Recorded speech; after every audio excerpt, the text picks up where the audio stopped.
Hi there, Juleka here. Before we get started, I want to invite you, yes, you, to be a guest on the show. If you're an adult and a child of immigrants, and they could be from anywhere in the world, really, I'd love to talk to you about the conversations that are necessary but challenging, especially right about now. So whatever you're all getting into, I want to know about it. Politics, money, holidays, marriage, kids, everything. So send me an email directly at juleka@lantiguawilliams.com and we'll get you on the show. I can't wait to hear from you.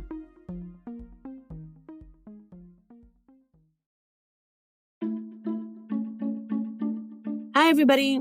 As you know, for the past couple of episodes, I've been checking in with some of our OGs, original guests. I'm, been curious. What have they been up to? How's the pandemic been? Have they made any progress on some of the issues that we talked about? Today, I'm with TK. Her episode originally aired on August 2nd. And back then, we talked about how changing careers from nursing to audio production was a big surprise for her Haitian American family and basically went against their expectations that she'd follow a medical track like they did. I guess at that point, my parents, they thought they steered me correctly. They thought they steered me in the right direction of my career and my job. But I actually took certain jobs because I wanted to have time to do radio and other media things. I would host shows, host events, public speaking and stuff like that. And I would get so much, energy and fuel from that it would make me depressed to go back to regular work, nursing work on Monday.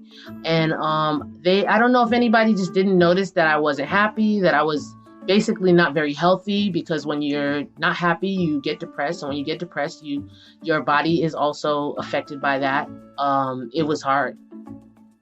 When we spoke last summer, TK said that her family was slowly but surely coming around and beginning to understand why it is that she's so passionate about her new work in audio, and that they were even beginning to be a little supportive. So I wanted to check in with her and see where things stood with her and her relatives. Let's get into it. Hey, TK. Hey, how are you? I'm so happy you're back. God, I'm so happy to be back. I got updates. I know. But first, I want to know, hearing yourself back from so many months ago, what are you feeling? How did you react? Oh, man, it just reminded me of how long that process was. The people, right? The people will never know how long that process was. And I just had to think about it. I was like, well, that was over a 10-year period, unlearning, that's getting to know each other again, my family and I, my parents and I, and, going through other things concurrently, trying to find my way and trying to make them understand me. And I was just whoa, we've all come a long way. That's what I got, hearing myself. All right, so these updates. Gimme. What are the updates? Oh my gosh, it's crazy. Okay. I've been doing some hosting for NPR's Life Kit podcast. They have a rotating cadre of hosts. So I've done 3 so far, and that's fun. And that has gotten me, a little bit extra visibility and a credibility that my parents can understand. And for that, it's great. It's worth everything, Yes. I don't even think about anything else, honestly. It's hey, I could slap this in their text message and they're like, oh, I get NPR, it. Yeah. NPR. Yeah. The parents love evidence. They love receipts. And, so do you think that they get what you do now? Like fundamentally, do they get what you do? I think they get it better. I explained to my dad, I think we had a good conversation. I told him about my new day job. I got a new day job. I'm an executive producer now. I took the step up from producer to executive producer, and I'm just learning how to be a person with accounts. How they used to call accounts in the old TV shows, And I told my dad, I actually had to I didn't have to do anything, but I was curious. I was like, hey, when you used to go to work, like, before you were retired, were you happy there? Because like there's a work ethic that I recognize in myself that I remember from my childhood. Like my dad used to be so ready, like, 6 a.m. out the door, going to work, right? And he was like, depends on the job you're asking about, but the one I was most happy at, yes. Like, when he was a guidance counseling high schoolers, he was like, I was ready. I wanted to get these kids into college, into vocational school, and I just couldn't wait to be there. And then when, the New York City Department of Education started to do shenanigans, he was like, I was unhappy. I was taken away from high schoolers. I am not an elementary guy, but I still knew that I had to do the job, and I love to do the job. And it was something that I could recognize. And in that conversation, I was able to explain what I do as an executive producer. And he asked me more questions. And it was like me asking him a question about his life opened the door to him asking me questions about my life now. Oh my God. That sounds amazing. Yeah. I was like, I bet nobody had ever asked him that. Yeah. And he even said that at the end. He said, he was like, thanks for asking me that. I hadn't actually thought about those things in a long time. And I was like, whew. Oh man. All right. No. Yeah, that's deep. That's deep. Yeah. Because now he sees your curiosity, but he also sees the maturity in you trying to actually come outside of the role of daughter to engage with him, like professional to professional, you know? Definitely. Tell me about the things that you set out to achieve over the last year that you were able to achieve despite, the world coming to an end. Oh, despite the world coming to an end. Yes. Well, some of it is like personal that crosses into professional. And because I was able to do those things, I think that I'm better able to be a professional in our field right now.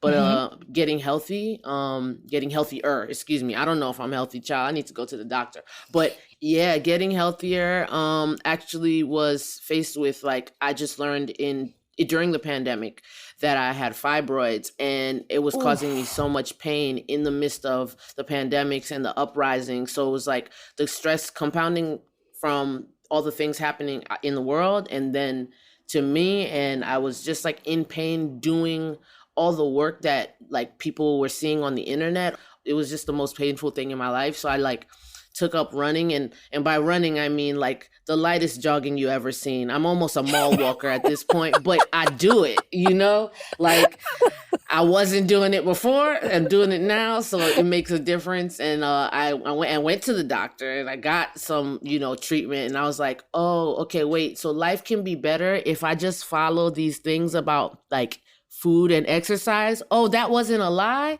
Like, when you're a kid, you think they lying. Like, food and exercise, diet, what? No, here's the growth. It's true. Here's the real growth. It's true. Diet and exercise is real, y'all.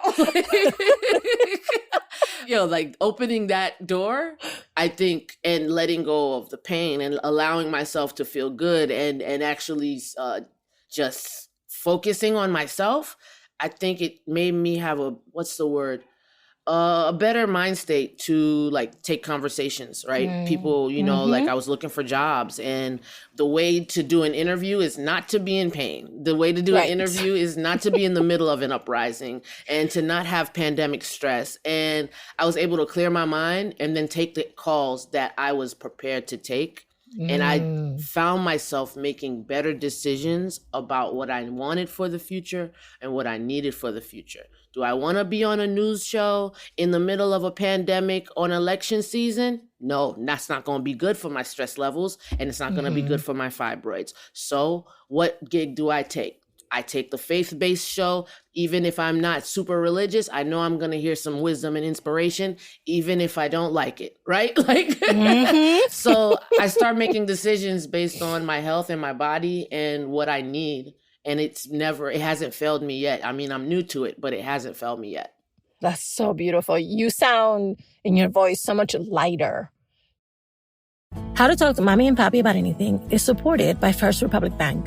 I just opened a custodial account at First Republic with my boys to get them started saving and used to banking. It was such a good experience and easy to make an appointment to have one-on-one time with my personal banker who walked me through all my options and answered all my questions. She really understood what I needed. Does your bank really understand you and what you need? Might be time to discover the difference personalized banking can make by switching to First Republic Bank. From day one, you'll be connected with a dedicated banker who will serve as your primary point of contact throughout your relationship with the bank. Mine is Linda, and I email her whenever I have a question. Your banker will know you by name and will be by your side to understand and help you reach your goals. Just like Linda did for me, your dedicated First Republic banker can design solutions that support both your personal and business needs at any stage. From finding the right loan, to refinancing debt, to buying a home. And you can always call or contact your dedicated banker directly from First Republic's mobile app for anything that comes up along the way. Learn more today at firstrepublic.com. That's firstrepublic.com. Member FDIC, Equal Housing Lender.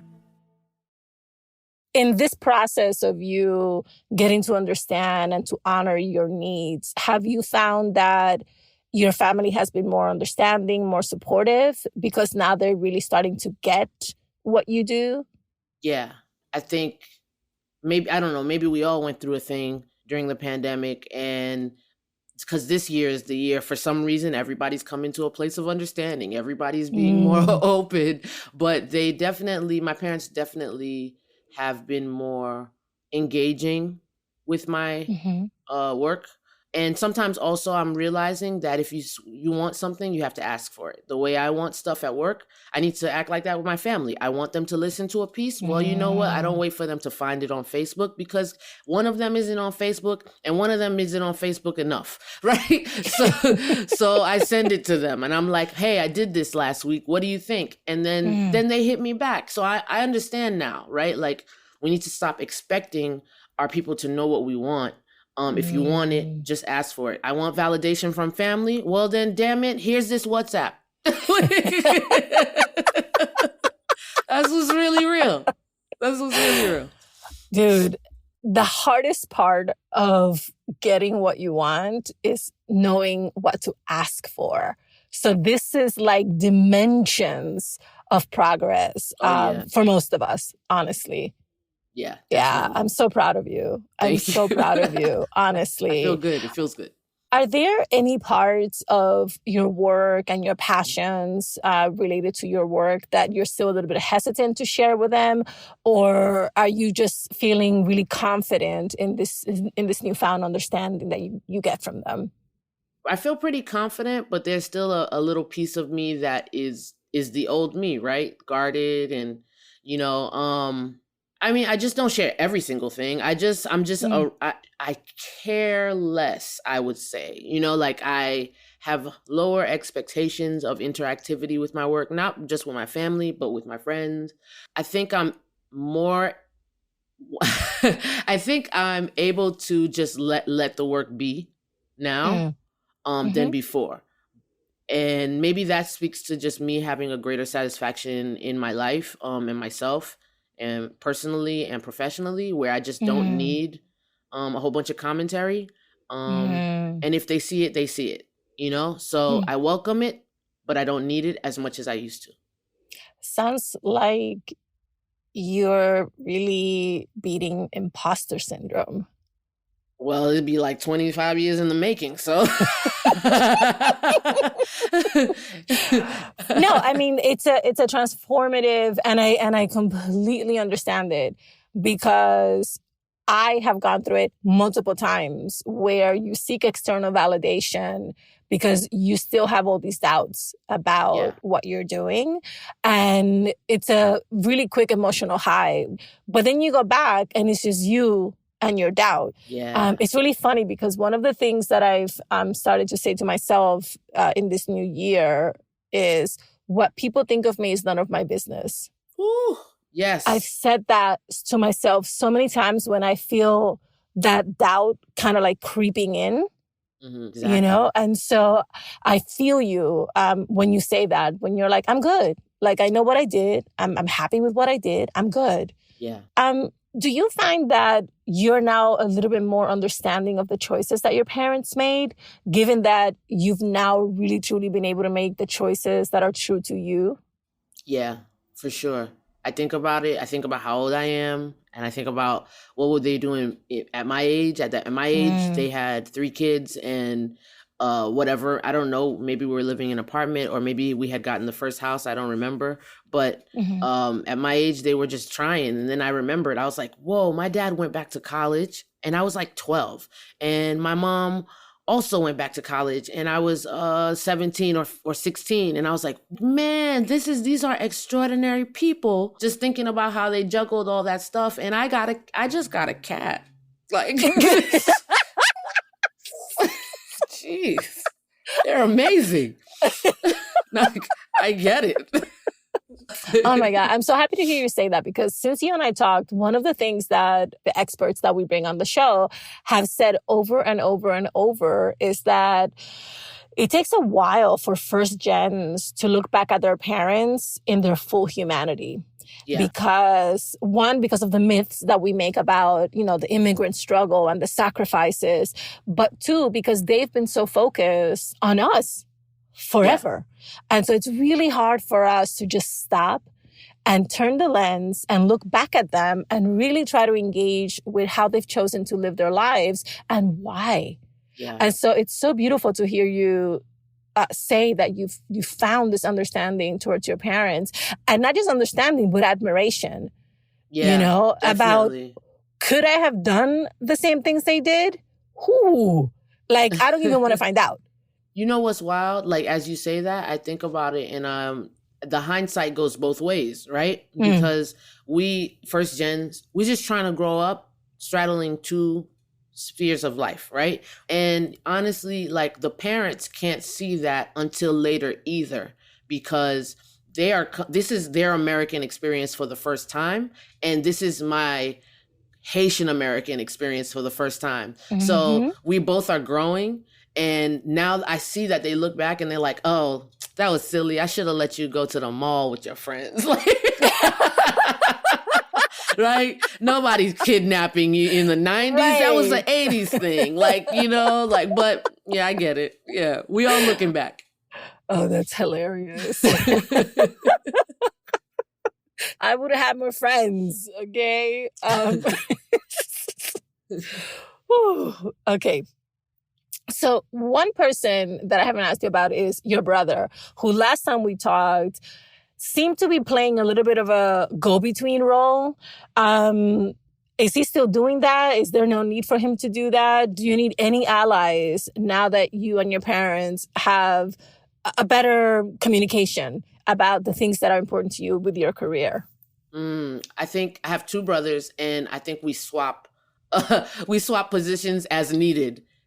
So, and everybody has different jobs and interests and things that are just our parents did not expect us to do, right? We each of us haven't had to be the go-between for the other in a while. So that's a great sign. And they're actually interacting with my brother's stuff, both of them. And like more than me, because I think I'm the person that broke the ice. And then the brothers came in and was like, oh, awesome, great. I could do what I want. Because TK did. Look at TK. She actually jumped all the way out the window. She's pretty crazy. So my brother, he wrote his own cocktail comic book, and my dad promotes it online. They wear his apparel to the park, and they take pictures of themselves walking in the park, really bad selfies, but they're great. I don't know. My other brother's a little low key, but they help him too, or they're like, oh, good for you, Ron. Whatever this thing is you're doing, none of us understand what the fuck Ron does. But whatever it is you're doing, Ron, just call us. Right.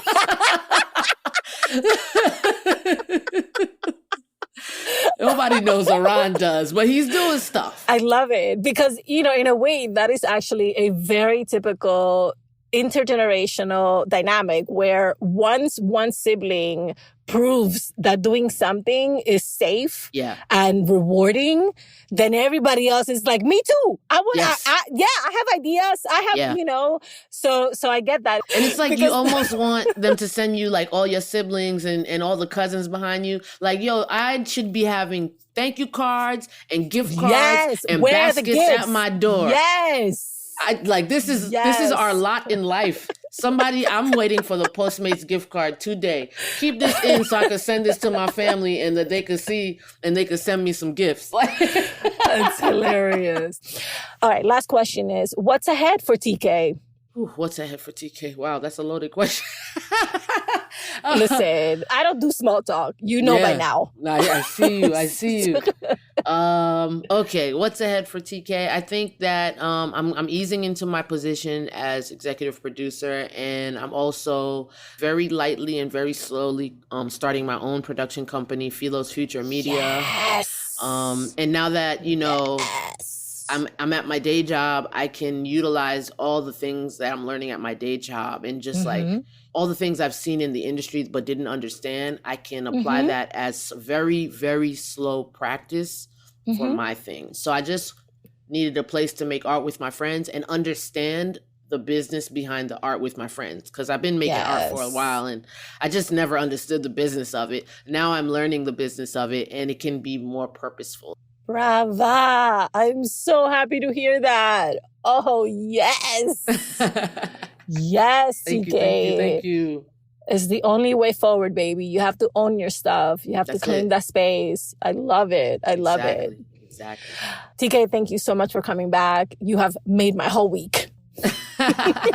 My pleasure, Juleka. Thank you for having me. I really appreciate this moment to like expand on the story and kind of close it out because woo. If you haven't yet listened to TK's original episode, she loves her work, her parents don't get it, you can find it on our feed and on our website.